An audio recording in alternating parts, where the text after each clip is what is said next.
Audio release అయింది. తన తప్పు తెలుసుకొని అపాలజీ వీడియో కూడా చేసింది. అయినా కూడా అపాలజీ వీడియో నువ్వు అపాలజీ చేసినట్లేదు, సారీ చెప్తున్నట్లేదు, ఏదో డిమాండింగ్‌గా మాట్లాడుతున్నట్టుందని చెప్పి ఎన్ని ట్రోల్స్ అంటే, ఏడుచుతున్న వీడియోకి కూడా మీరు ట్రోల్స్ ఏసి చెప్పారు అలాగా. అపాలజీ చెప్పిన వీడియోకి కూడా మీరు ట్రోల్ ఏసారు. ఇప్పుడు చూడండి తన పరిస్థితి ఎలా ఉందంటే, హాస్పిటలైజ్ అయ్యింది. హాస్పిటల్‌లో బ్రీతింగ్ అందక ఐసీయూలో ఉంది. ఆక్సిజన్ పెట్టారు. అసలు ఇటువంటి ఘోరమైన స్థితి ఎవ్వరికీ రాకూడదు. తను చేసింది తప్పే అండి.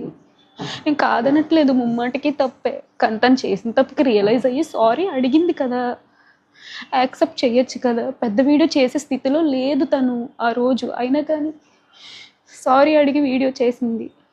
కానీ ఈరోజు ఆ వీడియోకి కూడా ట్రోల్స్ వేస్తున్నారు. మీమ్స్ పేజెస్ వాళ్ళు, ట్రోల్స్ పేజెస్ వాళ్ళు, ఎవరైతే ఇన్స్టాగ్రామ్‌లోని, యూట్యూబ్‌లోని థంబ్‌నెయిల్స్ పెట్టి మరి